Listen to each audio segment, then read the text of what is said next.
विशेष चिंतनाचा भाव व्यक्त करता येईल, पण आपल्याला आपल्या आयुष्यामध्ये खऱ्या अर्थाने विचार करावा लागतो। तो विचार कधीतरी आपण आपल्या आयुष्यात केला पाहिजे। पण महाराज आपण सगळं करतो पण विचार मात्र सगळं करतो। माणसं आयुष्यात आल्यानंतर विचारच करत नाहीत, बाकी सगळं करतात। मग काय करतात? काम करतात, धंदा करतात, योग करतात, साधना करतात, अपेक्षा करतात, यश करतात, कीर्ती करतात, महत्कीर्ती करतात, अस्थि साधन करतात, कित्येक गोष्टी करतात। पण कित्येक गोष्टी करत असताना कित्येक गोष्टींचा भाव आयुष्यातला तात्पुरत्या असणाऱ्या घटनेच्या घटनाक्रमाने जातो। पण एक गोष्ट बोलू, दोन पद्धतीच्या असणाऱ्या गोष्टींना बाजूला सारून खऱ्या अर्थाने आयुष्याची परिसीमा सांभाळतो। कोणत्या दोन पद्धती आहेत? एक बुद्धी आणि दुसरा म्हणजे खऱ्या अर्थाने विचार। कारण बुद्धी ही विचाराला कार्यप्रवृत्त करते। जोपर्यंत बुद्धी साधन व्यवस्थेच्या मार्गक्रमणिकेतनं जात नाही तोपर्यंत विचार साध्य होत नाही। मी थोडं क्लिष्ट बोलतोय, सुरुवातीला मी थोडंसं क्लिष्ट बोलतोय, पण लक्ष दिलं तर खरंच कळेल। बुद्धी जोपर्यंत साधन होत नाही तोपर्यंत, ऐकताय तुम्ही, बुद्धी जोपर्यंत साधन होत नाही तोपर्यंत विचार साध्य होत नाही। पण एक गोष्ट बोलू, बुद्धी जेव्हा साधन झाली त्याच क्षणाला विचार साध्य होतो। आणि बुद्धी साधन असेल, विचार साध्य असेल तर आयुष्याचा विवेक झाल्याशिवाय राहत नाही। विठ्ठला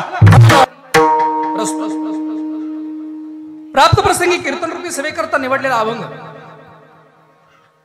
कैवल्याचा पुतळा, चैतन्याचा जिवाळा, अनाथांची माई, महाकैवल्य तेजोनिधी विश्वमाऊली ज्ञानोबा यांचे असणारे खऱ्या अर्थानं पट्ट शिष्य, ज्यांच्या गावाला दक्षिण काशी असं संबोधलं जातं। पंचमवेद निर्माते खऱ्या अर्थानं जगद्गुरु श्रीमंत श्री तुकोबारायानंतर खऱ्या अर्थानं शास्त्र संबंध अधिकारावरती जे कोणी विराजमान आहेत त्यांना श्रीमंत श्री खऱ्या अर्थानं शांती ब्रह्म असं संबोधलं जातं। जगाच्या पाठीवरती जगाच्या असणाऱ्या वाटचालीमध्ये शांती नावाचा असणारा गुण आयुष्याच्या प्रत्येक पटलावरती आपल्या असणाऱ्या जीवनामध्ये बारकाईनं ज्यांनी खूप सूक्ष्मतेनं जपला अशा माझ्या श्रीमंत श्री पैठण निवासी शांती ब्रह्म नाथ महाराजांचा आहे। विठ्ठला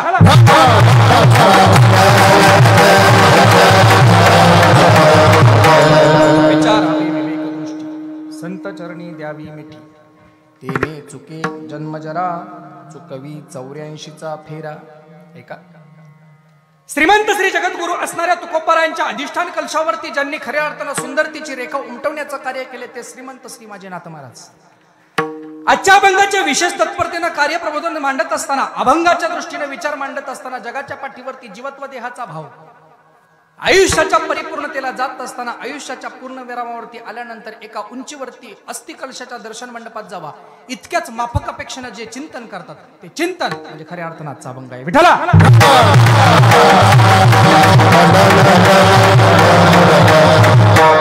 विचारावी विवेक दृष्टी, संत चरणी द्यावी मिठी। अभंगाच्या प्रतिपाद्य विषयाचं संबोधन करत असताना नाथ महाराज फारच सुंदर चिंतन करतायत। ऐका, लक्ष देऊन ऐकलं तर कळेल, लक्ष देऊन ऐकलं नाही तर मांडवाच्या वरून गेल्याशिवाय राहणार। कीर्तनाला गर्दी नसावी, कळतंय तुम्हाला? कीर्तनाला गर्दी नसावी, मग काय असावं? कीर्तनाला गर्दी नाही, आयुष्यातली ऐकणारी कीर्तनकार मंडळी ही गर्दी नसून अंतकरणातली दर्दी असावी। विठ्ठला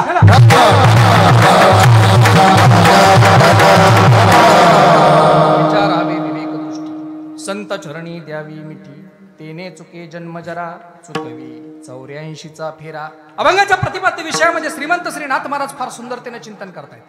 ऐकण्यासारखं चिंतन आहे, लक्ष देऊन ऐकलं तर कळेल। अभंगाच्या विषयामध्ये मानवानं आयुष्यामध्ये नक्की काय केलं पाहिजे याचाच प्रतिपाद्य विषय अभंगाच्या पहिल्याच शब्दात टाकतात। काय केलं पाहिजे, काय केलं पाहिजे, काय केलं पाहिजे, काय केलं पाहिजे। अभंगात विचार मांडत असताना अभंगातला विचार आयुष्यात जोपर्यंत येत नाही तोपर्यंत आयुष्याच्या परिसीमेचा पूर्ण विराम होत नाही। मग पहिल्यांदा आयुष्यात येऊन काय केलं पाहिजे? नाथ महाराज सांगतात, पहिल्यांदा येऊन आयुष्यात काय करायचं असेल तर काय करा? पहिल्यांदा आयुष्यात येऊन काय करा? विचार करा। विचारावी विवेक दृष्टी, विचाराची परिसीमा आयुष्यात आली की विचारातनं विवेक निर्माण होतो आणि विचाराच्या विवेकातनं त्या विवेकाची दृष्टी मिळते। कधी मिळेल? विचारही मिळेल। ऐका, विचाराबरोबर विचाराची असणारी दृष्टीही मिळेल आणि दृष्टीबरोबर विवेकही मिळेल. पण या तीनही गोष्टी एकाच वेळी जर मिळवायच्या असतील तर दुसरं तिसरं साधन तुम्हाला करता येणार नाही. एकच साधन त्यासाठी खऱ्या अर्थानं सगळ्यात महत्वाचं आहे, अति महत्वपूर्ण आहे. आणि ते साधन जर कोणतं असेल तर एकच साधन आहे. काय साधन आहे? उत्तरखंडात त्याचं चिंतन आहे, संत चरणी द्यावी मिठी. हो, तीनही मिळेल. कळतंय तुम्हाला? बुंदी पण मिळेल, भाजी पण मिळेल, भात पण मिळेल, जेवायला पोटभर मिळेल. पण कधी मिळेल? कधी मिळेल? चव्हाण दादाच्या वर्ष श्राद्धाला आल्यावर मिळेल. मागण्या तीन आहेत, पण फलश्रुतीची असणारी कारण मीमांसा कर्मप्रबंधामध्ये घेत असताना कर्मप्रबंधकाची अवस्था एकच आहे, संत चरणी द्यावी मिठी. महाराज मान्य, तीनही गोष्टी मिळतील. हो, तीन गोष्टी मिळाल्यानंतर तुम्हाला आयुष्यामध्ये खऱ्या अर्थानं संतांच्या चरणाजवळ या तीन गोष्टी मिळतील. पण एवढ्या गोष्टी मिळवून करायचंय काय? आपल्याला लय मोठा प्रश्न पडतो महाराज. जगाच्या बाजारामध्ये आता करण्याआधी का करायचंय हे कळावं लागतं, आणि हे का करावं हे कळण्यासाठी आधी आयुष्यात आपल्याला स्वतःला वळावं लागतं. जोपर्यंत कळत नाही तोपर्यंत अंतःकरणातला विचार वळत, कळतंय तुम्हाला? वळत नाही. कधी वळेल? आयुष्याची परिसीमा सांभाळत सांभाळत जात असताना त्या असणाऱ्या तीनही गोष्टी आम्हाला मिळवायच्यात, संतांच्या द्वारात मिळवून घ्यायच्यात. पण या मिळवून घेत असताना संतांच्या दारात जात असताना आम्ही त्या संतांच्या दरबारात जाऊ, पण एवढं सगळा आटापिटा करायचा कशासाठी असा विचार मनात जेव्हा आला, नाथांनी सांगावं कशासाठीच नाही. तेने चुके जन्म जरा चुकवी 84चा, चुकवी 84चा फेरा म्हणतात महाराज. गाठ नाही, ठिकाण नाही, स्थिती नाही, आत्मपरभाव नाही, आत्मक्लेश नाही, आत्मनिवेदन नाही. मग काय म्हणतात? चुकवी 84चा. तो असणारा फेरा चुकेल, पण कधी चुकेल? एकाच वेळी चुकेल. कधी चुकेल? विचारावी विवेक दृष्टी. विचाराची विवेक दृष्टी जर असेल, विवेकाची दृष्टी विचारात असेल, तर विचाराच्या विवेकाच्या दृष्टीतनं संतांच्या चरणात मिठी मारली की तुमच्या आयुष्यामध्ये तुमच्या असणाऱ्या आयुष्यातला जन्मजराचा प्रवास चुकणार आहे. एकदा नाही, दोनदा नाही, तीनदा नाही, 84 लक्ष योनीचा चुकणार आहे. पण हे करण्यासाठी नक्की आम्ही केलं काय पाहिजे? महाराज तिसऱ्या चरणात सांगतात काहीच करायची गरज नाही, एकच करा राजा हो, एकच करा. काय केलं पाहिजे? काय केलं पाहिजे? संत चरण अनुदीन दृढ राखावे तेथे मन. फार अभंग गोडे बर का प्रकाश महाराज. प्रकाश महाराज अभंग फार गोडे. काय म्हणतात ना? संत चरण अनुदीन. कधीतरी नाही, सवडीव नाही, वेळ मिळेल तसं नाही, संतांच्या चरणाजवळ जायचंय. पण कधी? अनुदीन दृढ राखावे तेथे मन. अंतःकरणातला मन त्या संतांच्या चरणावरती रोज जर तुम्ही खऱ्या अर्थानं वाहिलं ना तर काय होईल? तेने चुके जन्म जरा चुकवी 84चा फेरा. भरभर महाराज सगळं छान सांगितलं हो. विवेक सापडला, विचार मिळाला, विवेकाची दृष्टी मिळाली, संतांचे चरण मिळाले. चुकणारे फेरा एक नाही, दोन नाही, 84 लक्ष योनीचा चुकणारे. दररोज दारात जाऊ, मन तेथं ठेवू. पण एवढं सगळं करायचंय ते नक्की होईल का? होय, होईल? होईल का महाराज? होईल का काय म्हणता? जर अंतःकरणातली ती जर मनाची वृत्ती विचाराच्या विवेक दर्शनापर्यंत जात असेल, संतांच्या चरण धरत असतील, चुकवणारा जन्म जरा असेल आणि खऱ्या अर्थानं 84 योनी सुटणार असतील, आणि संतांच्या चरणामध्ये मन जर राहत असेल, चुकेल म्हणून काय सांगता? चुकेल याची शंकाच व्यक्त करायची नाही का? शरणागतीच तिथं प्राप्त होतीये. एका जनार्दनी शरण. मग कशाची काय अडचणच राहिली नाही. सहज निवारे जन्म मरण तेने चुके जन्म जरा चुकवी 84चा फेरा. विठ्ठल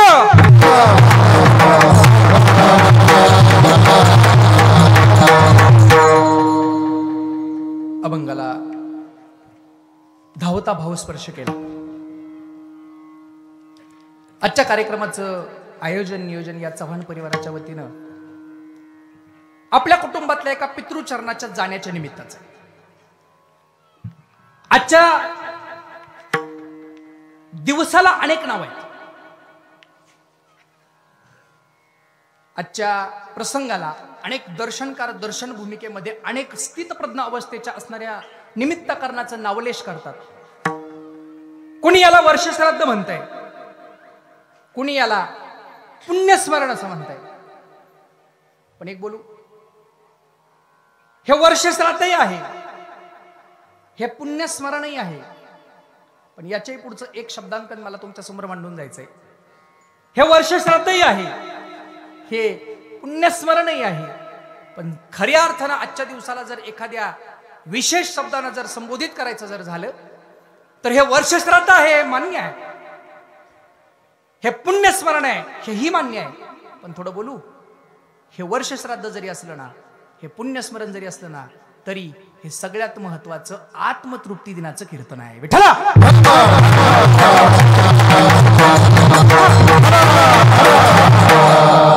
पुण्यस्मरण आहे, मी काही नाही म्हणत नाही, वर्षश्राद्ध आहे नाही म्हणत नाही, पण 365 दिवसानंतर येणाऱ्या दिवसाला वर्षश्राद्ध म्हणतात. पण प्रत्येकाचेच 365 भरतात असं म्हणता येत नाही. कळतंय तुम्हाला माझं बोलणं? प्रत्येकाचेच भरत नाही. अधिकात एखादा जर महिना वाढला तर त्याचं वर्षश्राद्ध अधिक दिवसानं वाढतं, ते 365 दिवसांनी येत नाही. पुण्याचा संशय, पुण्य असणाऱ्या पुण्य संचयाच्या जीवावरती पुण्यस्मरण केलं जातं, पण पुण्यस्मरणाला 2 माणसं कारणीभूत लागतात. एक गेलेला.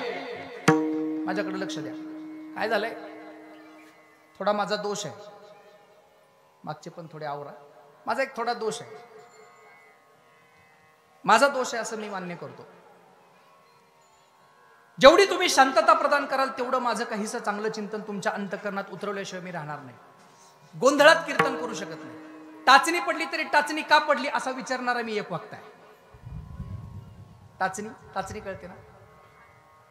आणि माझं असं मत आहे, आता सगळे संप्रदाय एका वेगळ्या उंचीवर आहेत, पण वेगळ्या उंचीवरती असणारे सगळेच्या सगळे संप्रदाय अनेक असणाऱ्या परिसरामध्ये जरी भांडावून सुटत असतील तरी सुद्धा माझी वारकरी चिंतन, वारकरी अस्थिकलशावरती जोपर्यंत टिकून आहेत तोपर्यंत या वारकरी संप्रदायाला केस इतका सुद्धा धक्का लागू शकत नाही. विठ्ठला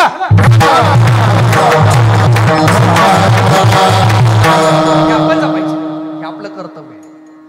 माझ्या वडिलांची मिरासी गादी तुझी चरण सेवा, त्यासाठी आम्ही आमचा असणारा जीवाचा रान करतोय. आपल्या वडिलांच्या निमित्तानं जर आमच्या घरातला पितृकलशाचा जर अस्थिकलश हल्ला असेल तर अंतःकरणात नक्कीच दुःख आहे. पण एक गोष्ट बोलू, आजचं कीर्तन हे ज्ञानदानाच्या स्वस्वरूपात जर अवस्थेत असेल तर आजचं कीर्तन दादांसाठी मुळीच नाही. चव्हाण परिवार बसला नाही इथं, हे कीर्तन दादांसाठी मुळीच नाही. मग महाराजासाठी आहे का? महाराजासाठी आहे का?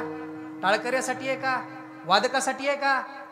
नाही नाही नाही नाही, आमच्यासाठी आमच, हेच आम्हा करणे काम, बीज वाढवावे हे आम्ही करतोच आहे. पण एक गोष्ट बोलू का, दादांच्या जाण्याच्या निमित्तानं का होईना पण आयुष्यातल्या त्यांनी त्यांच्या जीवन कलशाचा भाव सुंदरतेच्या अस्थिकलशावरती जशा पद्धतीनं मांडला त्याच कृपेचं कृपादान आपल्याही आयुष्यात कधीतरी व्हावं आणि आपल्याही जीवाचं सोनं व्हावं, यासाठी खऱ्या अर्थानं हे ज्ञानदान आहे. विठ्ठला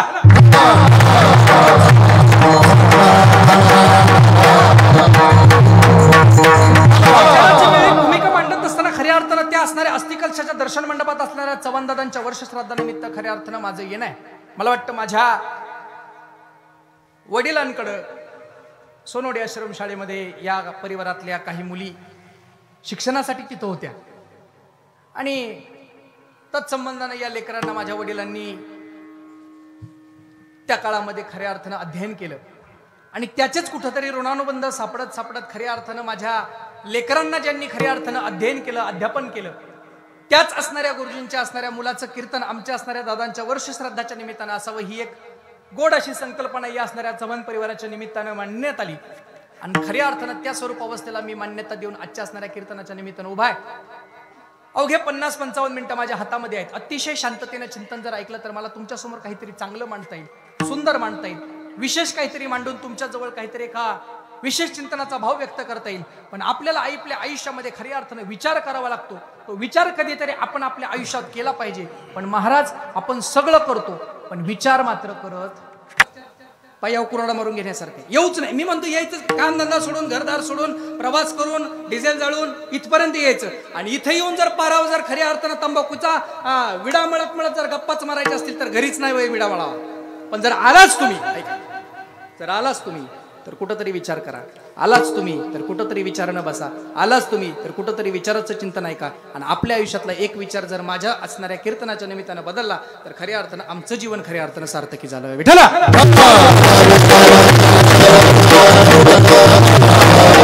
तिकडे विचार फार लवकर जात नाही. मी एक उदाहरण देऊ, थोडं क्लिष्ट आहे, मनाला पटत नाही पण तरी पण विचारतो. पुण्यात बुधवार पेठ आहे, काय चालतं तिथं? काय आहे तिथं सर? बुधवार पेठेत काय आहे? वेश्या व्यवसाय सरांचं मत आहे, तुमचं काय चालतं? बुधवार पेठेत काय नेमकं? असं कधीतरी विचार केला पाहिजे. हे माझं परमार्थाचं लक्ष, सकारात्मकतेचा विचार आहे. दगडूशेठ गणपती हा सुद्धा बुधवार पेठेतच आहे. आणि हे जेव्हा आपल्याला आठवेल, ज्या दिवशी वेश्या व्यवसाय चालतो बुधवार पेठेत, हे आपल्या डोक्यातनं निघून जाईल. आणि त्याच बुधवार पेठेत माझा दगडूशेठ गणपती राहतो हे जेव्हा कळेल, तेव्हा आपला विचार आपल्या विवेकापर्यंत घेऊन गेल्याशिवाय राहणार नाही. विठ्ठला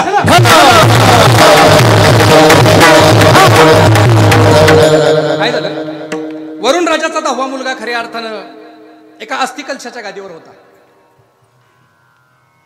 पौराणिक कथा पण काल्पनिकच्या दृष्टीने मला मांडायची. वरुण राजा खऱ्या अर्थानं गर्भश्रीमंत आहे, अस्थिकलशाच्या भावावरती आहे. आणि त्याचा 10वा मुलगा आहे रत्नाकर. आनंदाने बागडतोय. मुळात राजाचा मुलगा आहे. राजाचा मुलगा म्हणजे राजयाची कांतान काय भीक मागेन, त्याची जर कांता भीक मागणार नाही तर पुरं काय वड्याला फिरतेल का? होय, राजाचा मुलगा आहे, राजाचा. पण राजाचा मुलगा खेळत खेळत खेळत खेळत स्वतःचं जीवन छान व्यक्त करायला प्रयत्न करू लागलाय. छान खेळतोय, बागडतोय, राहतोय, आनंदाची परिसीमा करतोय. पण खेळत खेळत खेळत खेळत खेळणाऱ्याच्या संगतीत बदल झाला.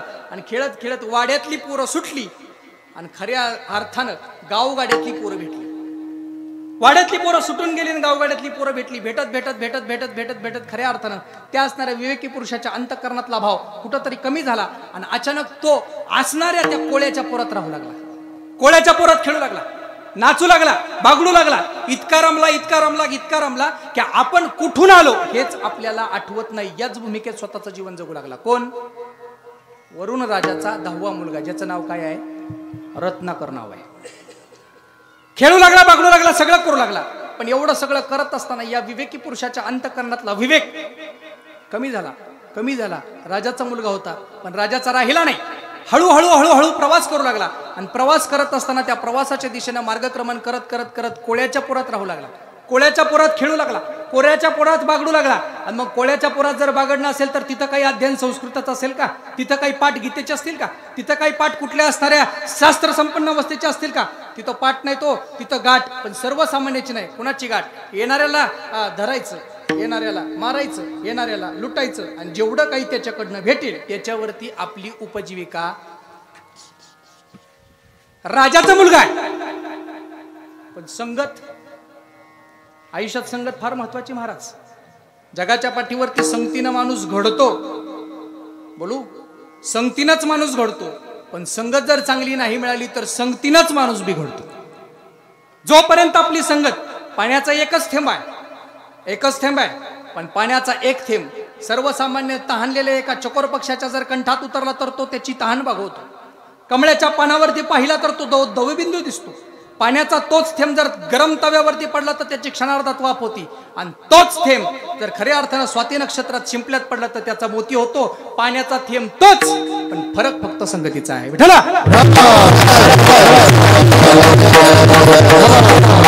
विवेक असा येत नाही आणि बोलू विवेक असा जात नाही. पण कोळ्याच्या संगतीत राहू लागला, जगू लागला, हाणायचा, मारायचा, लुटायचा. आणि आयुष्याची परिसीमा सांभाळत सांभाळत पुढे जाऊ लागला. अनेक दिवस गेले हो. दिवसाची दिवस बहरत गेले. बहरताना फुलं वाढली, वेली वाढल्या, बहरलं त्याचं आयुष्य. आणि तोच रत्नाकर खऱ्या अर्थानं इतका इतका इतका इतका प्रौढ पद्धतीचा गुंड झाला, पर्व पद्धतीचा दरोडेखोर झाला की जगाच्या पाठीवरती आता सगळेजण त्याला घाबरायला लागले. मोहरक्या झाला, मोहरक्या. आता मोहरके फार लवकर होतं. मागं 4 गावले की लगेच हा मोहरक्या होतो. पण मोहरक्या झाला. मोहरक्या झाल्यानंतर आता मात्र आलेल्याला मारायचं, लुटायचं, धरायचं आणि त्याच्याकडचं धनद्रव्य गोळा करून आपण आपल्या आयुष्यातली परिसीमा सांभाळायची नित्यक्रम झाला. आयुष्याच्या वेलीवरती फुलं बहरत गेली. 2चे 4 झाले, 4चे 6 झाले, 6चे 10 झाले. बस की आता किती करता? मुलं झाली, लेकरं झाली, मोठा परिवार झाला. आणि परिवाराच्या साठी खऱ्या अर्थानं येत असताना त्या असणाऱ्या अंतःकरणातल्या विवेकी पुरुषाच्या असणाऱ्या दर्शन मंडपातल्या त्या असणाऱ्या रत्नाकरला पाहिलं, जवळून अनुभवलं. पण एवढं सगळं करत असताना मात्र सगळ्याला मारायचं हेच त्यानं स्वतःचं कार्य कर्तृत्व ठरवलं. प्रत्येक विचार बहरत बहरत जात असताना खऱ्या अर्थानं एक दिवस रोजचा नित्यक्रम म्हणून सकाळी उठला आणि आयुष्यातली परिसीमा सांभाळत असताना आपल्या दिनचर्येला लागला. ज्याला यावं त्याला धरावं, यावं त्याला धरून मारावं, त्याच्याकडचं सगळं धनद्रव्य घ्यावं. पण एवढं सगळं करत असताना प्रत्येकाचं धनद्रव्य गोळा करत करत करत करत एक दिवशी एका महात्म्याची भेट झाली. आणि त्या महात्म्यानं आल्यानंतर घाबरणं सोडून दिलं आणि मोठा आवाज टाकला, श्रीनारायण, जय नारायण. जय जय नारायण नारायण. हो, आवाज टाकला ना, आवाज टाकल्यानंतर आवाजाच्या दिशेनं पाहिलं, आवाजाच्या दिशेनं पाहिल्यानंतर आत्तापर्यंत घाबरणारे पाहिले, आत्तापर्यंत पळणारे पाहिले, आत्तापर्यंत धावणारे पाहिले, पण जगाच्या पाठीवरती मला पाहून श्रीनारायण म्हणणारा पहिलाच. नारायणाचं नाव सर्वसामान्याच्या मुखात येत नाही, ज्याच्या मुखात येतो तो सर्वसामान्य निश्चित नाही. हे कोणाचंही काम नाही, नारायण कोणालाही म्हणता येत नाही. आणि देवर्षी नारद महर्षींनी खऱ्या अर्थानं आवाज टाकला, आणि आवाज टाकल्यानंतर त्याने देवर्षी नारद महर्षींनी बारकाईनं पाहिलं तर देवर्षी नारद महर्षी त्या असणाऱ्या रत्नाकरकडे पाहतायत. आणि रत्नाकरकडे पाहत असताना देवर्षी नारदांनी प्रश्न विचारावा, काय करतोय? मुळात गंमत अशी आहे, विद्वान किती असू द्या, पण चोर पाहिल्या विद्वत्तेचं दर्शन कपडे आड लपून ठेवतो का? हाय कोणी तसा? हा, उगा एखाद्याच्या घरी रात्री 12 वाजता चोर यावं त्यानं ज्ञानेश्वरी उघडून ज्ञानेश्वरीचं पारायण चालू आहे असं कोणी? चोराला पाहून, दरोडेखोराला पाहून, एवढं कशाला? पोलिसाची रिव्हॉल्वर पाहिली तरी आपल्यातला म्हणतो, काय साहेब काय चाललंय, बरं आहे का? आपण घाबरतो. पण ज्याच्या अंतःकरणामध्ये भीती शिल्लक राहिली नाही, तो नारायण स्पर्श असणारा, नारायण देवर्षी नारदांचा असणारा अवतार पाहिला. आणि देवर्षी नारदांनी श्रीनारायण सांगितल्यानंतर काय करतो म्हणून विचारलो. पहिल्यांदाच असा कुणीतरी भेटला म्हणून वर नजर केली. रत्नाकर बारकाईनं पाहतोय, असं नेमकं कोण आहे की जो मला न भीता मलाच प्रश्न विचारतोय, नेमकं काय चाललंय? काही नाही, येणाऱ्याला धरायचं, मारायचं, लुटायचं, जेवढं काही धनद्रव्य सापडेल तेवढं सगळं आयुष्यात त्या असणाऱ्या घराच्या कुटुंबाच्या उपजीविकेसाठी वापरायचं. चांगलं चाललंय म्हणले, बरं आहे. महाराजांनी सांगितलंय जोडून या धन उत्तम, काहीतरीच बोलताय तुम्ही. त्याच्या दृष्टीने विचार केला तर हे उत्तम नाही, हे नीच आहे. पण महाराजांनी जे जोडून या धर सांगितलं ते जोडायचं धन कसं? आपल्या परमार्थाच्या कर्मप्रबंधकाच्या ज्ञान अवस्थेच्या कलशावरती जाऊन जिंकायचंय आणि ते कमवायचे, चोरायचं नाही. त्याच्यामुळे ह्याच्या असणाऱ्या कमवण्याला उत्तम म्हणता येणार अजिबात नाही. मग काय केलं पाहिजे? घर चालवण्यासाठी करतो. घरात कोण कोण आहे? एक बायको आहे, 2 पोर आहे. कुटुंबासाठी करतो, हो. सगळ्यांना मारतो, हो. आतापर्यंत कितींना मारलं हे दिसतंय का? हात दाखवला, हात दाखवल्यानंतर बारकाईनं पाहिलं महाराज. हात दाखवल्यानंतर नारद महर्षी सुद्धा अचंबित झाले. 1 नाही, 2 नाही, 3 नाही, तब्बल किती रांजण भरले होते? 7 रांजण भरले होते. 7. आलेल्याला मारायचं, आलेल्याला लुटायचं, त्याच्याकडचं धनद्रव्य गोळा करायचं आणि त्याचा एकदा खऱ्या अर्थानं अस्थिकलशाचं शून्यत्व झालं की त्याच्या नावानं एक दगड एका रांजणात टाकायचा. असे 1 नाही, 2 नाही, 3 नाही, तब्बल 7 रांजण ज्याचे भरले होते तो खऱ्या अर्थानं नारद महर्षींच्या समोर व्यक्त झालाय. आणि व्यक्त झाल्यानंतर आता मात्र विचारानं बोलू लागलाय. घरच्यांसाठी करतो, घरच्यांसाठी, घरच्यांसाठी करतो, बायकोसाठी करतो, मुलांसाठी करतो, समाजाच्या असणाऱ्या बंधनातनं जपण्यासाठी, या लेकरांना सांभाळण्यासाठी येणाऱ्याला मारतो, येणाऱ्याला लुटतो, येणाऱ्याचं सगळं धनद्रव्य करतो. हरकत नाही म्हणे, चांगलं काम करतो, पण एक काम कर ना. काय काम कर? हे करतो, हे करत असताना या असणाऱ्या करण्यामागं तुझ्या आयुष्यात तुझं पाप वाढतंय हे तुला कळतंय का? येणाऱ्याला मारतो, येणाऱ्याला लुटतो, म्हणजे तुझ्या पापांची राशी वाढवत तुझ्या डोक्यावरती 7 रांजणांचा ओझ खऱ्या अर्थानं तू वाढवत चाललाय. सगळं मान्य आहे, फक्त मला एका प्रश्नाचं उत्तर दे. हे ज्यांच्यासाठी करतो ते घरातले तुझ्या या पापामध्ये सहभागी होतील का? मुळात दरोडेखोराला कोणाशी बोलण्याची इच्छा नसतेच. आपल्याकडे एखाद्याला छपरी माणसाला सुद्धा दरोडेखोर पकडतो, तो छपरी त्याच्या समोर काय बोलणार? इथं विद्वत्तेचं दर्शन करणारे नारद महर्षी होते, पण नारद महर्षींसमोर हा असणारा दरोडेखोर असणारा माझा रत्नाकर काय बोलणार? शांत उभा राहिला नाही, म्हणून फक्त मान हलवली. घरी जाऊन विचार, ज्या बायकोसाठी एवढं केलं त्या बायकोला जाऊन विचार, ज्या मुलांसाठी एवढं केलं त्या मुलांना जाऊन विचार. गंमत समजला काय? घरी हाकलायला आणि तुम्ही पळून जायचा विचार आहे काय? मनामध्ये विचार आला नारद महर्षी पळून जातील, पण खऱ्या अर्थानं संतांच्या असणाऱ्या कृपेचं कृपादान, संत संगतीचे काय सुख या नयन. संत कधीही दर्शन द्यायला आले तर खऱ्या अर्थानं पळून जात नाहीत. आपला जोपर्यंत उद्धार होत नाही तोपर्यंत प्रयत्नवादाच्या कलशावरती संत राहतात. कुठं जायची गरज नाही. तुला जर भीती वाटत असेल तर इथं मला बांधून ठेव आणि घरी जाऊन फक्त बायकोला विचार, असणाऱ्या पापांच्या राशीमध्ये सहभागी होशील का? असणाऱ्या पापांच्या राशीमध्ये मुलांना विचार, सहभागी होशील का? रत्नाकरनं नारद महर्षींना बांधले काय आणि खऱ्या अर्थानं निघालाय. बायकोकडे गेला, बायकोला विचारलं, होय गा, काय म्हणतो मी? आतापर्यंत 7 रांजण माझे खऱ्या अर्थानं पापांच्या घड्यानं भरलेत. आतापर्यंत एवढं सगळं केलं मी, सगळं तुझ्यासाठी आणि लेकरांसाठी केलं. या 7 रांजणाच्या मागं खऱ्या अर्थानं 7 रांजण खऱ्या अर्थानं माझ्या मागं पापांच्या घड्याचे भरलेत. या असणाऱ्या पापांच्या राशीमध्ये सहभागी होशील का? कोण विचारतंय? हा, कोण विचारतंय? त्याचं द्या सोडून हो, रत्नाकरचं द्या सोडून. आम्ही सांगून सांगून दमलो, तुम्ही ऐकून ऐकून दमला. आपणच आपल्या घरी जाऊन कधीतरी एकदा बायकोला जाऊन विचारलं पाहिजे. एक्सेप्टेड मी. माऊली, अजून माझं झालंच नाही तर बायको कुठं का आणून शोधायला? पण कधीतरी बायकोला जाऊन विचार. आतापर्यंत जेवढी पापांची राशी केली त्या पापांच्या राशीमध्ये खऱ्या अर्थानं सहभागी होशील का? काय वाटतं तुम्हाला? काय म्हणताल माता माऊली हो तुम्ही? हा हा, मावशी अगदी ठामपणे सांगतात की अजिबात नाही. हो, आपली मावशी सांगते नाही तर रत्नाकरची बायको काय म्हटली असेल? अजिबात नाही. जगाच्या बाजारामध्ये मी तुमच्या समोर लग्नबंधनात ज्यावेळी आले त्या असणाऱ्या अग्निसंस्कारानंतर मला सांभाळणं हे तुमचं आद्य कर्तव्य आहे. मग ते तुम्ही चोऱ्या करून आणता की योग्य मार्गाने आणता याच्याशी मला काहीही घेणं. मला सांभाळणं, लेकराला सांभाळणं हे तुमचं आद्य कर्तव्य आहे. आणि हे सांभाळण्यासाठी तुम्ही पापांचा घडा भरवलात, तो सगळाचा सगळा घडा तुमचा आहे. या पापांच्या राशीमध्ये मी उलट शास्त्र असं सांगतं, ऐका, शास्त्र असं सांगतं, नवऱ्याच्या पापाच्या असणाऱ्या भागीदारीमध्ये बायकोचा केसा इतका सुद्धा वाटा नसतो. उलट नवऱ्याच्या पुण्यामध्ये तिचा अर्धा वाटा असतो. आणि म्हणून ब्राह्मण काका म्हणत असतात, हाताला हात लावा, स्वाहा स्वाहा स्वाहा म्हणत असतात ना. काय पुण्यामध्ये तिचा अर्धा वाटा आहे, पण पापामध्ये केसा इतका पण वाटा नाही. पण याच्या उलट एक गंमत सांगू का? ऐका बर का, हे घेऊन जाण्यासारखं आहे. याच्या उलट काय सांगतोय ऐका, याच्या उलट बायकोच्या पुण्यामध्ये याचा केस इतका सुद्धा वाटा नाही. लय मिशीचा पिळा हाणून हाणून सांगतो ही माझी आहे.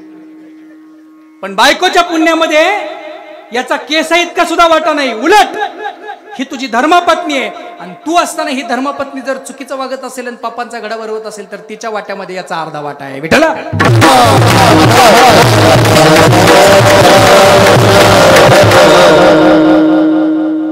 तिच्या बापामध्ये याचा अर्धा वाटा आहे. का तर ती तुझी धर्मपत्नी आहे, तिला सांभाळणं तुझं आद्य कर्तव्य आहे. निघाला मुलांकडं, बायकोनं नकार दिला, डोळ्यात पाणी यायला लागलंय, शांत झाला. दरोडेखोर होता, कुंड होता, मवाली झाला होता, विवेक संपला होता, विचार गेला होता, दृष्टी राहिली नव्हती. पण सगळ्या असणाऱ्या दृष्टीहीन अवस्थेमध्ये येत असताना हा रत्नाकर बायकोसमोर सुद्धा नतमस्तक झाला. कुठल्याही पापांच्या राशीमध्ये सहभागी होत नाही म्हणल्यानंतर हतबल झाला. लेकरांपुढे गेला, काय रे लेकरा हो, तुमच्यासाठी एवढं सगळं केलं, एवढ्या सगळ्या सातबऱ्याची नोंद मी तुमच्यासाठी केली. लोकांचे बांध करू करू जमिनी वाढवल्या, लोकांच्या घरात गाया घालू घालू खऱ्या अर्थानं एकमेकाच्या उपरण्याचा हात घालून घालून व्यवहार केले. एवढं सगळं केलं लेकरा हो तुमच्यासाठी केलं, एवढं सगळं वाढवलं तुमच्यासाठी केलं. चांगली बाजरी घरी आणली, चुकीची बाजरी गावाला डबल किमतीने विकलेलं का तुमच्यासाठी विकली, हे तुमच्यासाठी केलं. एवढं सगळं केलं, याच्यामध्ये माझं पाप वाढलं. या पापामध्ये सहभागी होताल का? एक बाप विचारतो कुणाला, हा काय वाटतं तुम्हाला? पोरं होतील सहभागी? होतील? आता जर बापानं खऱ्या अर्थानं बोलू नये, आता जर बापाने एखादा बैलगाडीचा कुळव काढला तर पोरग बापाला म्हणतात तुम्हाला काय अकलीचा भाग आहे का? 10 मिनिटात ट्रॅक्टरनं होईल ना. आताची पोरं साध्या गोष्टीला सहभागी होत नाहीत. पोरं तर एवढ्या मोठ्या गोष्टीला कोण सहभागी व्हायला लागले? काहीच होत नाही, रडायला लागला, आक्रोश झाला. आता काय केलं पाहिजे? दुःख झालं, अपयष्ट झाली, हाल झाले. आता मात्र संभ्रम निर्माण झाला आणि आता मात्र धावतच पुन्हा ज्या असणाऱ्या महात्म्याचं दर्शन झालं होतं त्या महात्म्याकडे गेला. श्री नारायण जय नारायण, श्री संतांची माथा चरणावरी. जवळ आला, लोटांगण घातलं, रडायला लागला. नारदजींनी उठवलं. काय झालं? काय झालं म्हणून काय विचारता? ज्यासाठी घरी गेलो होतो त्या घरी जाण्याच्या माग्या कोणतंही काम माझं परिपूर्णतेला गेलं नाही. काय झालं? काय पापामध्ये बायको सहभागी व्हायला तयार नाही. हो, मुलं सहभागी व्हायला तयार नाही. मग काय केलं पाहिजे? काय केलं पाहिजे? काहीच नाही केलं पाहिजे. घाबरू नको, रडू नको. किती रांजण भरलेत लेकरा? 7 भरले, 7 भरले, 7 भरले. पण 7 जरी भरले असले तरी घाबरू नको म्हणता. हो का? एकच कारण आहे, घाबरायची गरज नाही. काय होईल होऊन तुझ्याकडे पापांची राशी वाढली आहे म्हणून घाबरतो काय? पण पापांची राशी किती जरी वाढली असली ना, विवेक संपला जरी असला ना, दृष्टी राहिली जरी नसली ना, वैराग्य राहिलं जरी नसलं ना, तर एक गोष्ट तुझ्या हातामध्ये. काय हातामध्ये? एकच काम कर, त्याचं नाव घे. कुणाचं नाव घे? जन्म मरणाचा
राम राम म्हण, बाकी काय करू नको. काय म्हण, काय म्हण. तुमच्या पापाच्या राशी वाढले का काय? काय म्हणतोय? राम राम म्हणतो. राम म्हण राम. पण ज्याच्या डोक्यावरती, मी असं का म्हटलं याचं कारण देऊ, ज्याच्या डोक्यावरती रंजन होते 7 त्याला म्हणता येते काय राम? याची कधीच नाही पडली रामावर गाठ. कधी म्हणन राम? कधीच म्हणता येत नाही, कधीच म्हणता येत नाही. राम म्हणता येणार, राम म्हणता येणार, राम म्हणता येणार. मग काय करायचं? राम म्हणता येत नाही ना, मग एक काम कर, राम म्हणू नको, जे केलं ते म्हण. म्हणजे काहीच करू नको. राम नाही जमत ना, मारलंय सगळ्याला, मग मरा मरा म्हण.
राम म्हणता येत नाही ना, मरा मरा म्हण, मरा मरा म्हण. मग चालू झाला मरा मरा मरा मरा मरा मरा मरा. आणि मरा मरा म्हणता म्हणता त्याचा राम झाला. आणि राम झाल्यानंतर त्याच्या असणाऱ्या आयुष्यातला काम संपला, क्रोध संपला. 1 नाही 2 नाही, विवेक संपत होता. विवेकानं विचार मिळत नव्हता, विचाराची दृष्टी सापडत नव्हती. पण एकच झालं, विचारही मिळाला. ऐकताय तुम्ही? संपला होता. रत्नाकर दरोडेखोर झाला होता, गुंड झाला होता, प्रवृत्तीच्या अधिकाराच्या असणाऱ्या अस्थिकलशाच्या भावनेवर आलता. पण त्याच्या आयुष्यातला एवढा सुंदरतेचा विचार संपला होता, त्याचा विवेक गेला होता, त्याची दृष्टी संपली होती. पण इतकं सगळं जरी झालं तरी एकच काम केलं. आयुष्यातला रत्नाकर राहिला नाही, वाल्मिक झाला. आणि साधा सुद्धा वाल्मिक झाला नाही, त्याला अधिकार इतका मिळाला की केले रामायण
असं ह्याला ठोक प्रमाण म्हणतात.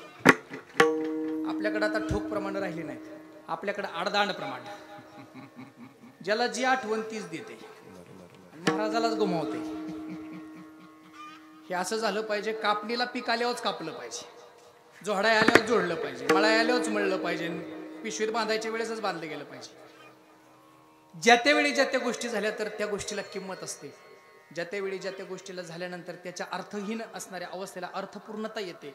आणि खऱ्या अर्थानं आज सातसंगतीला असणारे आमचे गुरुजी म्हणा, प्रकाश महाराज म्हणा, ही सातसंगतीची वारकरी माणसं, वारकरी वेगळे आणि गायनाचार्य वेगळे. गायनाचार्यात आणि वारकऱ्यात फरक आहे. रस्त्यावरती पेटी घेऊन पंढरी शेजारे असे म्हणणारे सुद्धा वारकरी नाहीत, हे गायनाचार्य. 10,000 रुपये गमा करत करत करत पंढरीच्या वाटेने चालतात. पण अस्थिकलशाच्या भावनेवरती वारकऱ्यातला भाव न बदलता वारकरी अभंगाला खऱ्या अर्थानं स्थितप्रज्ञ अवस्था निर्माण करून देणारे कोण असतील तर ते खऱ्या अर्थानं वारकरी गंधर्वच असतील. विठ्ठला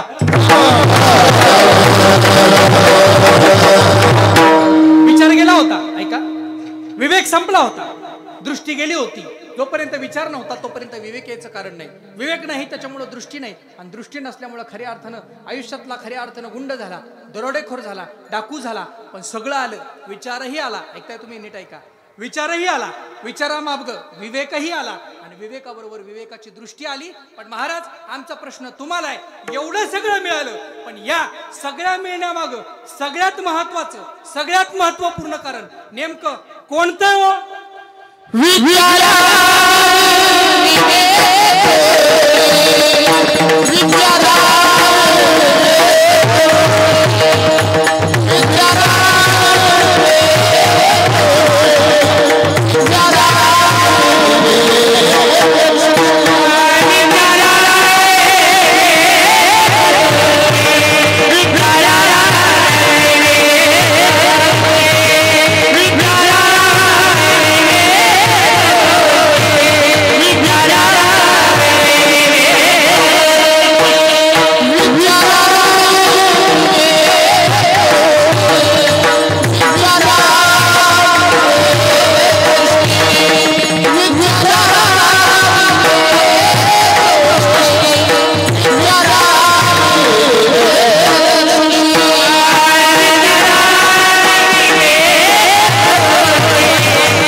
विवेक गेला होता ना रत्नाकरचा विचार गेला होता महाराज. रत्नाकरची दृष्टी गेली होती महाराज. पण खरं सांगू का, एकाच गोष्टीने हे सगळं पुन्हा माघारी आलं. कोणामुळं? संत चरणी द्यावी मिठी, संत संगतीचे काय सांगू सुख, आपणा पारिखे. हो, जगाच्या पाठीवरती जगाच्या विश्वकल्याणाकरता त्या संतांचं येणे, आणि संतांचं येणे हे सर्वसामान्य नाही, तर जगाच्या उद्धारार्थक भूमिकेमध्ये संत आपल्या दारात येतात. पण आपल्या दारात येणारे संत हे कृपेचं कृपादान आहे. पण एक गोष्ट बोलू का, ज्याच्या संगतीनं संत निर्माण आणि संतांच्या संगतीनं जीव निर्माण झाला, त्या जीवाच्या आणि देहाच्या संगतीचा भाव विश्व प्रगट करत असताना या दोन्हीचा प्रवास फार सुंदर आहे महाराज. फार गोड आहे, फार विलक्षण आहे. सांगू तुम्हाला, ही विचाराची विवेक बुद्धी सहज येत नाही, सहजतेने जात नाही. आपल्या असणाऱ्या देहत्व गादीचा अधिकार जर बारकाईने चिंतन केला तर जगाच्या पाठारात वृंदावनला जायची गरज नाही. कधीतरी बारकाईने आपण आपलाच विचार केला पाहिजे. आपलेच डोळे आहेत, पण हे नक्की चांगलं पाहतात का वाईट पाहतात याचा विचार करणं ही काळाची गरज आहे. आपलंच ओठ आहेत, आपलंच तोंड आहे, पण या तोंडातनं आपण हरिनाम घेतोय का लोकांना अपशब्द बोलतोय, हा विचार करणं ही काळाची गरज आहे. आपलंच मन आहे, पण आपल्या मनामध्ये आपण दुसऱ्याचा खऱ्या अर्थानं उद्धार होण्यासाठी, उत्कर्ष होण्यासाठी प्रयत्न करतोय, त्याचा विचार अंतःकरणात करतोय का त्याची अधोगती झाली पाहिजे विचार करतोय, हे खऱ्या अर्थानं विचारात घेणं ही काळाची गरज आहे. आपलेच पाय आहेत, पण या पायानं आपण पंढरीची वारी करायची का, नको ते गावात बोंबलं थिंडायचं, हे आपण ठरवायचंय. हे विचारात घेणं आता सध्या काळाची गरज आहे. जगाच्या पाठीवरती जीवत्व देहाचा भावाचा असणारा अस्थिकलश सर्वसामान्य राहिलेला नाही. सहज माणूस जातोय, सहज. पटसच्या आमच्या भजनी मंडळामध्ये बाळासाहेब पंडित होते. रात्री 11 वाजता माझी त्यांची भेट झाली. रात्री 11 वाजता, रात्री 11 साडे11ला माझी त्यांची भेट झाली. आमचं बोलणं झालं आणि 11:30 वाजता भेट झाल्यानंतर ते घरी गेले, मी माझ्या घरी आलो आणि सकाळी उठत नाही तोपर्यंत भावपूर्ण श्रद्धांजलीचा बोर्ड बाळासाहेब पंडित यांचा लागला होता. क्षणभंगूर नाही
आयुष्याच्या प्रवासामध्ये आपला आता किती प्रवास राहिला हे कोणाला माहिती हो?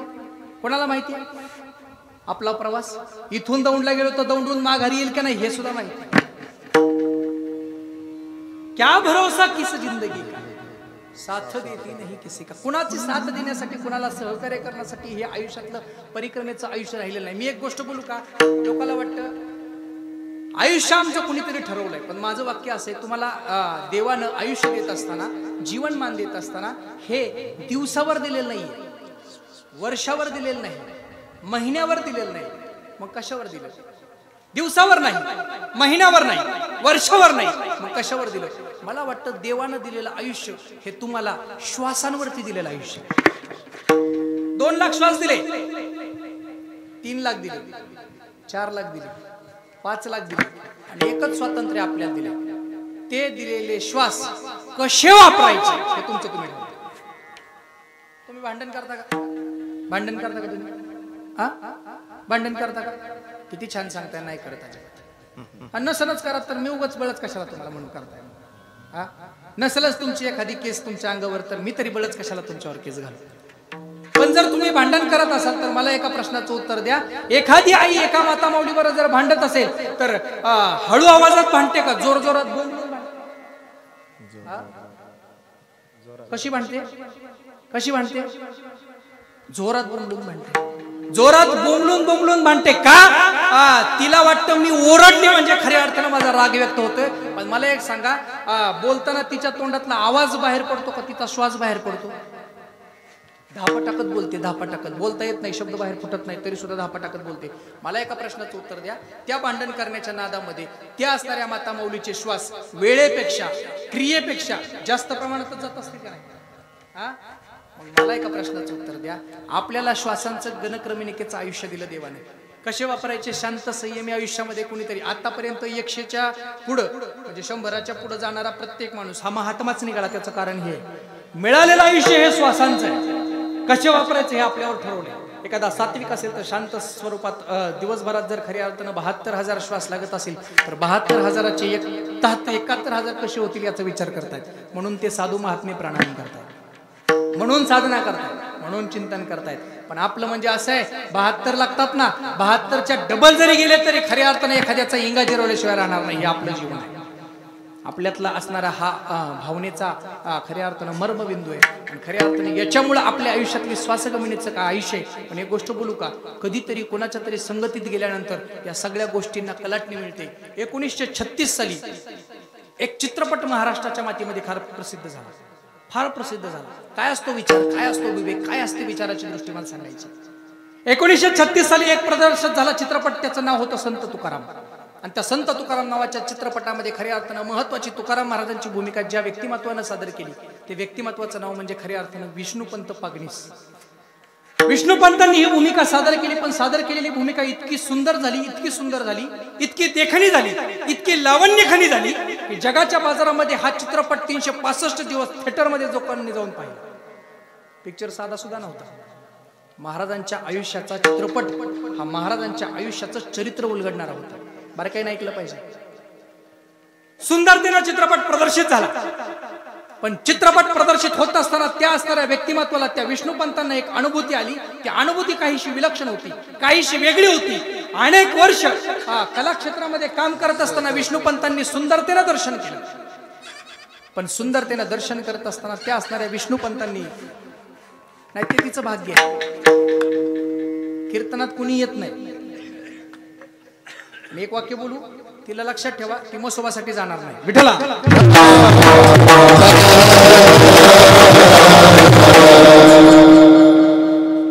म्हणजे ती सगळ्यात महत्वाचं काम करते. ती कोंबडी आहे ना, कोंबडा असेल, कोंबडी असेल, काय जे महत्वाचं काम करते ती तुम्हाला उठवण्याचं काम करते सकाळचं. हे सात्विक स्वरूपातल्या स्पंदनातल्या कीर्तनातली कोंबडी असं म्हणा. आणि म्हणूनच असं बोलून गेलो की तिला मसोबासाठी कुणी कापणार, मग दुसरं कशासाठी जाईल, पण मसोबाला कोणी कापणार नाही तिला. हे तिचं सात्विक स्पंदन आहे. संगतीचा परिणाम मला तुम्हाला सांगायचा आहे. विष्णुपंतांनी खऱ्या अर्थानं ती असणारी सुंदर भूमिका साकारली. सुंदरतेनं ती भूमिकेकडे पाहिलं. पण सुंदरतेची भूमिका इतकं सुंदर होती, प्रसंग असा झाला, प्रचंड मोठा चित्रपट गाजला. पण चित्रपटाचं शूटिंग होत असताना एक अशी घटना त्या असणाऱ्या सेटवरती घडली. झालं असं, अचानकपणे शूटिंग प्रदर्शित होत असताना अचानकपणे त्यांना चहा पिण्याची तलब झाली. आणि चहा प्यायचा आहे म्हणून खऱ्या अर्थानं बाहेर जायचं आणि चहा प्यायचा म्हणून विचार करू लागले. पण चहा प्यायचा म्हटल्यानंतर अंगावरचे सगळे ड्रेस काढावे लागतील, धोतर काढावे लागेल, बाराबंदी काढावी लागेल, पागोटं काढावे लागेल, हातातल्या चिपल्या बाजूला ठेवावं लागतील, टाळ बाजूला ठेवावं लागेल आणि खऱ्या अर्थानं पुन्हा पॅन्ट शर्ट करून चहा प्यायला जावं लागेल. आणि पुन्हा आल्यानंतर पुन्हा सगळं धोतर असेल, पागोटा असेल, बाराबंदी असेल, चिपळे असेल, टाळ असेल, सगळं घ्यावं लागेल. त्याच्यामध्ये भरपूर वेळ जाईल. म्हणून मनामध्ये स्वारीने विचार केला आणि स्वारी तशीच निघाली. तसाच धोतर, तसाच विना, तसाच टाळ, तशीच चिपळी, तसाच पागोटा, तशीच बाराबंदी आणि स्वारी तशीच चहाच्या असणाऱ्या टपरीवरती आली. ऑर्डर टाकली, 2 चहा द्या.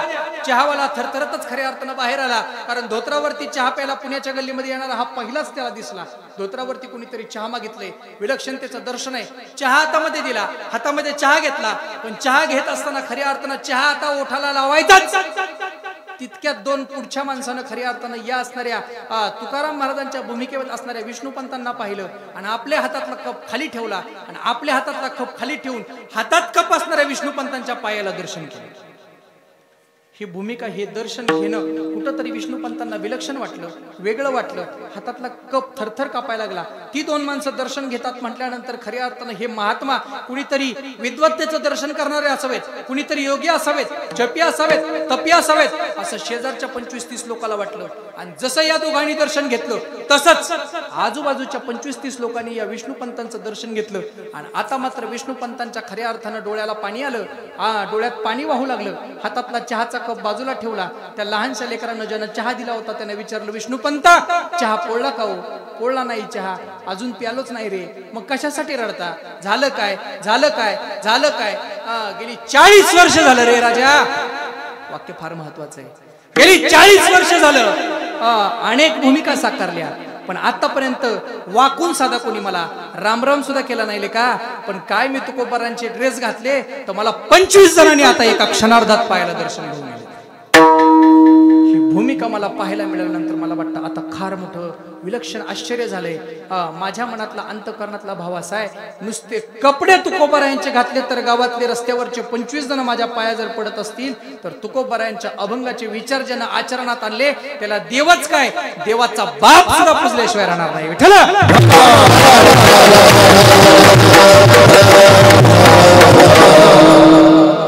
चित्रपट गाजला होता, प्रदर्शित झाला होता, मोठ्या प्रमाणावरती कमाई झाली होती आणि खऱ्या अर्थानं दिग्दर्शक आणि निर्मात्याच्या मनामध्ये आलं की आता मात्र विष्णुपंतांना कुठंतरी त्यांचं असणारं मानधन दिलं पाहिजे. मानधन द्यायचं म्हणून खऱ्या अर्थानं एक पुरचुंडी घेऊन खऱ्या अर्थानं निर्माता आणि दिग्दर्शक दोघे त्यानं विष्णुपंतांच्या घरी आलेत. विष्णुपंतांनी त्या दिवसाच्या असणाऱ्या अस्थिकलशाच्या भावाला स्वीकारून खऱ्या अर्थानं त्या दिवसानंतर पुन्हा पॅन्ट शर्ट कधी घालायचं नाही हे ठरवलंच होतं का काय? अंगावरती बाराबंदी तशीच, धोतर तसंच, पागोटा तसाच आणि खऱ्या अर्थानं हा प्रवास चालू झाला आणि प्रवासानं खऱ्या अर्थानं या असणाऱ्या मानधनाच्या असणाऱ्या वेळेला सामोरं जाण्याची वेळ आली. निर्माता पुढे उभा आहे, दिग्दर्शक पुढे उभा आहे, दोघे जण मानधन घेऊन आलेत. मानधन घेऊन आल्यानंतर विष्णुपंतांना सांगितलं, विष्णुपंत आपल्या असणाऱ्या संत तुकाराम चित्रपटामध्ये तुमची साकारलेली भूमिका फारच सुंदर झाली. खऱ्या अर्थानं विविध सन्मानानं ती नटली गेली. म्हणूनच का काय एका वेगळ्या पद्धतीचं मानधन आम्ही तुमच्या समोर आणलेलं आहे. आणि मानधन दाखवलं.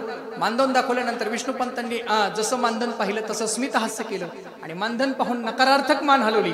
पण नकारार्थक मान हलवल्यानंतर खऱ्या अर्थानं त्या निर्मात्यानं ओळखलं की एवढा मोठा चित्रपट प्रदर्शित झालाय, एवढा मोठा खऱ्या अर्थानं पैसा जमा झालाय, म्हणून ठरलेलं मानधन थोडंसं कमी आहे. माझ्यामुळे ही एवढी मोठी भूमिका साकारली गेली म्हणून कदाचित विष्णुपंतांना थोडं जास्त मानधन हवं असेल म्हणून आत्ताचं मानधन नाकारतायत.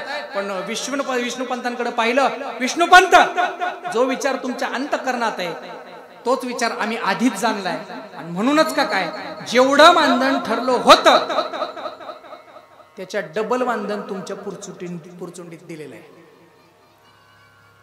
डबल दिलाय, डबल. आता तरी ते मानधन तुम्ही स्वीकारा. पण ज्या क्षणाला त्या असणाऱ्या पुरचुंडीकडे माझ्या असणाऱ्या विष्णुपंतांनी पाहिलं आणि विष्णुपंतांनी त्या पुरचुंडीकडे पाहून सांगितलं, डबल काय? चित्रपटाचा अख्खा गल्ला जरी माझ्या समोर आणून ठेवला ना तरी सुद्धा ते मानधन मला नको. का? श्रीमंत श्री जगद्गुरु तुकोबारायांच्या आयुष्यामध्ये सुद्धा असा एक वेळ प्रसंग आला होता आणि जगद्गुरु श्रीमंत श्री तुकोबारायांच्या दरबारामध्ये हिंदवी स्वराज्याचे संस्थापक छत्रपती शिवाजी महाराज सुद्धा एक वेळी खऱ्या अर्थानं भव्य दिव्यतेचा नजराणा घेऊन आले होते. पण असणारा हा नजराणा तुकोबारायानं हातात घेतला तर नाहीच.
प्रयत्न करावा लागतो. सगळ्यांनी प्रयत्न केला, सर्वसामान्याचा गोड होईल यात काय नवलय. गोड होण्यासाठी प्रयत्न केला माझ्या तुकोबरायने, याजसाठी केला शेवटचा दिस गोड. मग माझं असं मत आहे, तुकोबरायनं जर प्रयत्न केला तर आपल्यावर काय वारे फिरले घाला ना माळा, करा ना वारी, चला ना आळंदीला, चला पंढरीला, चला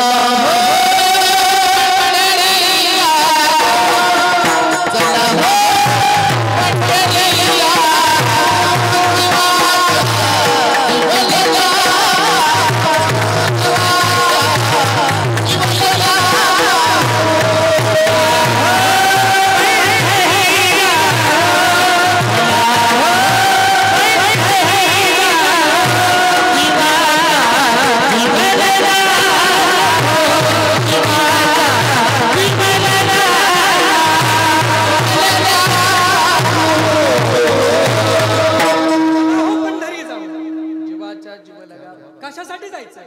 त्या असणाऱ्या पांडुरंगाला पाहायसाठी जायचं असं आपल्याला वाटतं. ऐकताय तुम्ही? कशासाठी आळंदीला जायचं? त्या ज्ञानोबरायला पाहायला जायचं असं आपल्याला वाटतं. कशासाठी देहूला जायचंय? त्या तुकोबरायांना पाहायला जायचंय असं आपल्याला वाटतं. हे दादांत चुकीचं आहे. तुम्ही देहूला जाता म्हणजे तुकाराम महाराजांना पाहायला जात नाही. ऐकताय तुम्ही? लिहून घ्या वाक्य. तुम्ही देहूला जाता म्हणजे तुकोबरायांना पाहायला जात नाही. तुम्ही आळंदीला जाता म्हणजे ज्ञानोबरायांना पाहायला जात नाही. तुम्ही पंढरीला जाता म्हणजे खऱ्या अर्थानं पांडुरंगाला पाहायला जात नाही. उलट तुम्ही त्याच्या दारामध्ये त्यांना खऱ्या अर्थानं त्यांना आपल्याला पाहायला मिळावं म्हणून आपण त्यांच्या दारात जायचं आहे. विठ्ठला